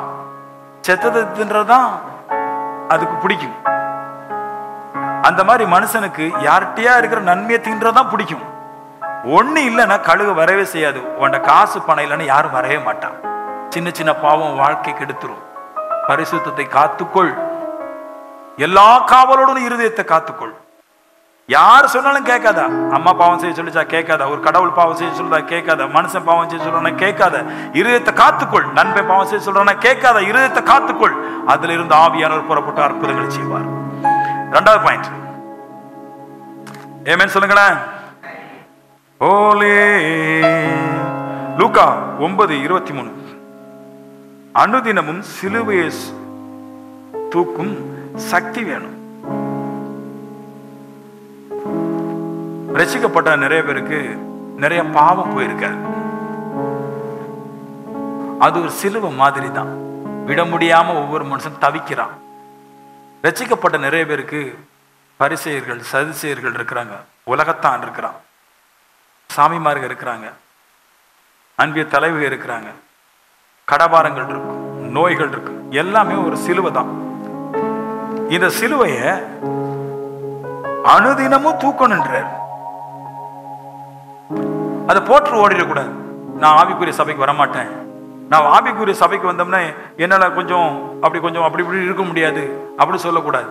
ஆண்டவர் சொல்றாரு, நீ மனம் திரும்பாம இருந்தாலும் சபைக்கு வர்ற நீ அந்த பாவத்தை தூக்கிட்டு தேவ சமூகத்துக்கு வான்ற, நீ வா. நீ உன்னுடைய ஆசையோடு கூட தேவ சமூகத்துக்கு சிலுவை தூக்கிட்டு நீ வா.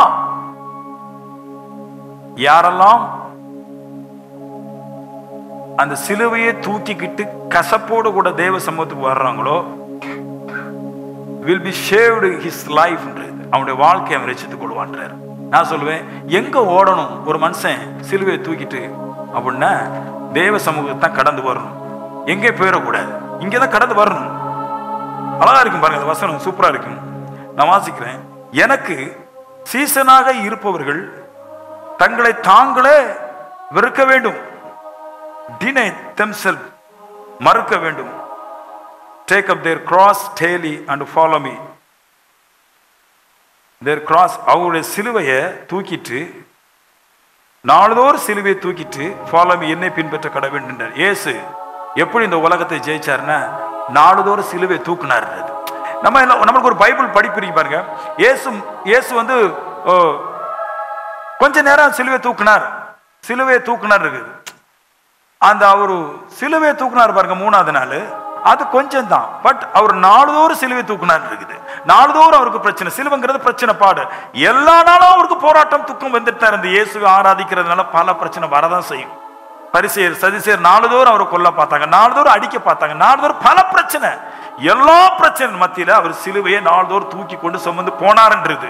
நான் சொல்லுவேன், நாள்தோறும் சிலுவையை சுமந்து கொண்டு தேவ சமூகத்துல வந்து அந்த சிலுவையை இறக்கி வச்சு இந்த சிலுவை என்னை விட்டு மாறட்டும் சொல்லி கத்தி கதறி தேவடத்துல போராடுறானே, அவன் பிளஸ்ட், ஆசீர்வதிக்கப்பட்டிருப்பான். என் சிலுவையை தூக்கிட்டு நான் வரமாட்டேன். நான் எனக்கு இன்னைக்கு பிரச்சனை இருக்குது, நான் கிறிஸ்துவ வரமாட்டேன். எனக்கு இன்னைக்கு ஊர்ல ஒரு வேலை இருக்குது, இன்னைக்கு எனக்கு குடிக்க வேண்டியது இருக்குது, எனக்கு நாளைக்கு சீட்டு போட வேண்டியது இருக்குது, எனக்கு நாளைக்கு அடுத்த பிரச்சனை, நாளைக்கு இந்த பிரச்சனை, நாளைக்கு இந்த பிரச்சனை, நாளைக்கு அந்த பிரச்சனை. நான் பிரச்சனையை சுட்டி காட்டிக்கிட்டு என் பிரச்சனையை சுட்டி காட்டிட்டு நான் சிலுவையை சுமந்து வராவிட்டால், நாள்தோறும் வர்ற பிரச்சனையை சுமந்து கொண்டு நான் வராவிட்டால் என் பிரச்சனைக்கு ஓய்வு கிடையாது என்றார். அப்படி சொல்லிட்டு தான் சொல்லுவாரு, whoever lost their life, யாரெல்லாம் தன்னுடைய ஜீவனை நட்டப்படுறாங்களோ, சில பேருக்கு குடிக்கிறது ஜீவன், சில பேருக்கு பார்க்க போடுறது ஜீவன், சில பேருக்கு மொபைல் பார்க்கறது ஜீவன், சில பேருக்கு உலக பண்டிகையில போய் சைட் அடிக்கிறது ஜீவன், சில பேருக்கு நிறைய ஜீவன்கள் இருக்குது இல்லையா? whoever lost their life for me, என் நிமித்தமாக யாரெல்லாம் தங்களுக்கு ஜீவன் என்று சொல்லி விட முடியாத பாவங்களை விடுறாங்களோ will save it, அதை ரட்சித்துக் கொள்வான். எதை ரட்சித்துக் கொள்வானா? தான் வாழ்க்கையில கேட்கிறது எல்லாவற்றையும் பெற்றுக் கொள்வான். ஆமென். நல்ல அற்புத விதமான பாயிண்ட் பாருங்க. will save it. கிறிஸ்து நிமித்தமாக. நான் சொல்றேன், தெய்வம் யார் அப்படின்னா நான் உங்களுக்கு சொல்லி தரேன். தெய்வம் யாருன்னா உங்களுடைய பாவத்தை விட சொல்லுவதுதான் தெய்வம். பாவத்தை காமிப்பதோ பாவம் செய்ய கட்டாயப்படுத்துவதோ பாவம் நடக்கிற இடத்துல தெய்வம் இல்லை. தெய்வம் யார்? உங்களுடைய பாவத்தை விட சொல்லுவது. பாவம் தான் லைஃப் உலகத்துக்குன்ற. இந்த உலகத்துக்கு பாவம் சேரதான் வாழ்க்கை. யோவான் 3 சொல்லுவார், அவர்கள் பாவத்தை விரும்புறபடினால் அவர்கள் என்னிடத்தில் வராதிருக்கிறார்கள். சபைக்கு வாடா, நான் வரமாட்டேன். சபைக்கு நீ வா, நான் வரமாட்டேன். ஏன் அவனுக்கு சபைக்கு வராத அன்னைக்கு அவன் பாவம் செய்ய போறான். அதனால அவன் பாவத்தை விரும்புறபடினால் அப்படின்றது. இவர் சொல்றாரு, இங்க வா, நீ ஒரு நாளைக்கு பாவம் ஒண்ணி விட்டு போகும், அப்போ இந்த ரட்சிப்பின் சந்தோஷம் உனக்கு தெரியும். ரட்சிப்புக்கு அடுத்த ஒரு வார்த்தை இருக்குது, ரட்சிப்பின் சந்தோஷம். அதாவது பாவத்துல சந்தோஷப்படுறான் பாருங்க. இவன் ரட்சிக்கப்பட்டோம்னா அப்புறமா அவனை மாதிரி உலகத்துல சந்தோஷப்பட ஆளே இருக்காதான். ஏன்னா அது ஒரு இப்ப தெரியாது, இப்ப நம்மளுக்கு தெரியாது. பாவம் தான் சந்தோஷம். இப்போ எனக்கு டிஜே போடணும் ஒரு சந்தோஷம் இருக்குது, எனக்கு படம் பார்க்கணும் ஒரு சந்தோஷம் இருக்குது. ரட்சிக்கப்பட்டுட்டா அவனுக்கு ஒரு சந்தோஷம் வருமா? நான் இந்த உலகத்தை விட்டு விடுதலையாக்கப்பட்டு விட்டேன், இனி உலகத்தை சாதிக்க முடியுங்கிற ஒரு சந்தோஷம் உண்டாகின்றார். இதான் ரட்சிப்பின் சந்தோஷம். சிலுவையை தூக்குறவனுக்கு மட்டும்தான் இந்த ரட்சிப்பின் சந்தோஷம் கிடைக்கும். கிறிஸ்தவம்னா இப்படிப்பட்டவன். வெள்ளையை போட்டுட்டு நான் கிறிஸ்தவனாக்கும். யார் ஒரு பாவத்தை விட மாட்டான். வட்டி கடுவட்டி கொடுக்கறது ஆவிக்குரிய தான் கொடுக்குறான். புருஷமாக வந்த உடனே அப்படியே வெளிநாட்டுக்கு பாலை தூக்கி போடுற மாதிரி போட்டுருவாங்க. நீங்க அங்க போங்க, நீங்க அங்க போங்க, நீங்க இங்க போங்க. புருஷங்க இருந்தா என்னங்க, இவங்களுக்கு பைக்ல சுத்த முடியாது. அவர் போன உடனே மாச சம்பளம் மனைவிக்கு 1.5 லட்சம் ரூபாய், பைக் ஸ்கூட்டி ஆக்டிவா. இவருக்கு தெரியல இந்த ஆக்டிவா என்ன செய்ய போகுது தெரியல. இது எடுத்து ஒரே சுத்து. நான் சொல்றேன், சிலுவையை தூக்க பார்க்கணும்பா, முதல்ல பிரச்சனையை தூக்கணும். அதை தூக்கி நாள்தோறும் தூக்கி நடந்து போகும்போது சொல்றாரு, இப்போ நீ ஆசீர்வதிக்கப்படுவன்ற. ஆமென். எனக்கு இந்த வார்த்தை நல்லா இருக்கு. whoever lost their life for me, என் நிமித்தமாக உங்களுக்கு ஜீவனா கிடைக்கிற காரியங்களை நட்டப்படுன்ற. கிறிஸ்துவ ஆராதிக்கிறதுனால 10 ரூபா நட்டமா ஓகே கொடுன்ற. கிறிஸ்துவ ஆராதிக்கிறதுனால ஒரு பெண்ணு கிடைக்காத போட்டு, கிறிஸ்துவ ஆராதிக்கிறதுனால ஸ்ரீதனம் கிடைக்காத போட்டு, கிறிஸ்துவ ஆராதிக்கிறதுனால பெருசா வரமாட்டான ஊரோட்டு விளக்குறங்களை போட்டு, அவர் சொல்ற இந்த ஜீவன்களை விற்று பிளஸ்ட் ஆசீர்வதிக்கப்பட்டிருப்பேன். இயேசுவை என்னெல்லாம பேசுறாங்க. பரிசேயன் சொல்றான், யூ ஆர் த ட்ரங்கர், நீ ஒரு குடிகாரன். எப்படி இருக்கும்? மாமனை பார்த்து குடிச்சிட்டு வர்றீங்களா நீங்க அப்படின்னு கேட்டோன்னா பிரச்சனை ஆயிடும். சொல்றீங்கன்னா சொல்லிட்டு போ. சிலுவை தூக்கி வச்சுட்டு வாங்கிட்டு அடிக்கான். இவர் சொல்றாரு, கர்த்தருக்கு ஸ்தோத்திரம்பா. அவர் சொன்ன ஒரு வார்த்தை, ஆண்டவர் சிலுவை அப்ப சொல்லல, சிலுவைன்னு சொல்றாரு, ஆண்டவர் எல்லாருடைய பாவத்தை மன்னிச்சிருக்க. அதான் கிறிஸ்தவ வாழ்க்கை. புரியுதா? எவன் என்ன சொன்னாலும் சரிதான், எவ்வளவு அடி போட்டாலும் சரிதான், நாளோட பிரச்சனை. கர்த்தருக்கு ஸ்தோத்திரம் சொல்லிட்டு எல்லாருடைய பாவத்தை மன்னிக்க கற்றுக்கொள்கிறானே, அவன் தான் இருதயத்தை பாதுகாக்கிறான். ஆமென். 3வது பாயிண்ட், நான் எங்கே இருக்க விரும்புகிறேனோ அங்கே என் ஊழியக்காரன் இருப்பான். கிறிஸ்தவ வாழ்க்கைக்கு அற்புத விதமான பரிசுத்தம். கிறிஸ்து எங்கெல்லாம் இருக்கிறாரோ, எங்கெல்லாம் இருந்தாரோ, அப்படி போல நீங்க எல்லாம் ஊழியக்காரங்க தான். நான் மட்டும்தான் கிடையாது, நீங்களும் ஊழியக்காரங்க தான். வாய் போடுறீங்க, காசு கொடுக்குறீங்க, மற்றவங்களுக்கு சுவிசேஷத்தை சொல்றீங்க, நீங்களும் ஊழியக்காரங்க தான். அவர் எங்க இருந்தாருன்னா எல்லா நேரங்களும் அற்புதம் செய்யற நேரத்தில் அற்புதம், பிரசங்கிக்கிற நேரம் பிரசங்கிக்கும், நம்ம மனுஷனுக்கு நன்மை செய்யற நேரத்தில் நன்மை, மற்ற நேரம் எல்லாம் கிறிஸ்துவோடு கூட அவர் அமர்ந்திருந்தார், தேவனோடு கூட அவர் அமர்ந்திருந்தார். பிதாவாகிய தேவனை பார்த்து எப்போதும் ஜெபம் பண்ணிட்டே இருந்தார். நான் சொல்லுவேன், உங்களுடைய அற்புத விதமான தெய்வீக வாழ்க்கை என்ன? நிறைய பேர் சொல்ற ஒரு வார்த்தை, இது எனக்கு ரொம்ப அசிங்கமா இருக்கு. ஒரு கிறிஸ்தவன் சொல்லுவான், எனக்கு நேரமே போல, எனக்கு நேரம் கிடைக்கல, நேரமே போகல. எவ்வளவு நேரம் தான் பைபிள் படிக்கிறது, எவ்வளவு நேரம் தான் ஜெபம் பண்ணுது, வாயெல்லாம் உளையாதான் மாடு மாறி. எப்படி இதெல்லாம் எப்படி பண்ண முடியும்? 2 நேரம் அப்படி பைபிளை படிக்கிறது, அப்புறமா காலுக்கு மேல காலை போட்டு ரிமோட் எடுத்துட்டு. சில வீட்டில் டிவியை கலத்தி பார்த்தாங்க, இந்த ரெச்சிப்புன்னு சந்தோஷம் கடைச்சோட டிவியை கலத்தினாங்க. அப்புறம் கொஞ்ச நாள் ஆகணும், டிவியை கூட மாட்டிட்டாங்க, மறுபடி இருக்கட்டீங்க முடியல அவங்களால. அப்படி முன்னாடி என்னன்னா பெரிய டிவி, இப்ப பாவம் கொஞ்சம் குறைஞ்சதுனால சின்ன டிவி, அவ்வளவுதான். பட் காரியம் ஒண்ணுதான் நடக்குது டிவியில. பெரிய டிவியா இருந்தாலும் சின்ன டிவியா இருந்தாலும் பொருள் ஒண்ணுதான், உள்ள வர பிக்சர் ஒண்ணுதான், மனசுக்குள்ள ஒரு எண்ணம், சின்னதா ஒண்ணு வச்சிருக்கிறோம், பெருசா வச்சோம், ஒண்ணு சின்னதா வச்சோம். இவங்க நேரம் போகல.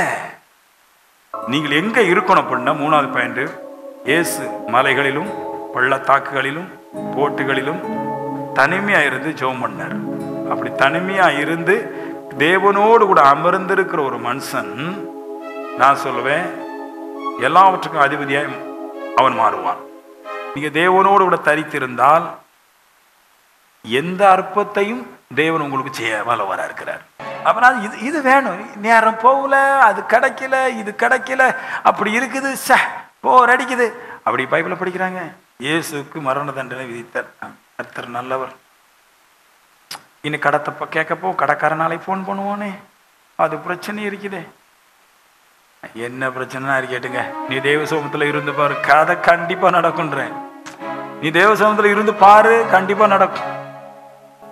ட்ரெஸ்ஸுக்கும் பரிசுத்தத்துக்கும் சம்பந்தமே கிடையாது, ஹார்ட்டுக்கும் பரிசுத்துக்கு தான் சம்பந்தம். ஹார்ட்டுக்கு ட்ரெஸ்ஸே போட முடியாது. ஹார்ட்டுக்கு ஒரே ஒரு ட்ரெஸ் கிறிஸ்து இயேசு மட்டும்தான். இந்த ஹார்ட்டுக்கு இயேசுக்கு உள்ள போட்டிட்டீங்கலாம், நான் சொல்லுவேன், ட்ரெஸ்ஸு நல்லா போட்டிருந்தாலும் பாவம் இருந்தால் பாவம் செய்ய போவாங்க, ட்ரெஸ்ஸு நல்லா எல்லாத்தையும் பாவம் செய்ய கூப்பிட்டா போவாங்க. ஹார்ட்டில் கிறிஸ்து இருந்தால் மட்டும்தான் மனுஷன் எவன் கூப்பிட்டாலும் பாவம் செய்ய போக மாட்டான்.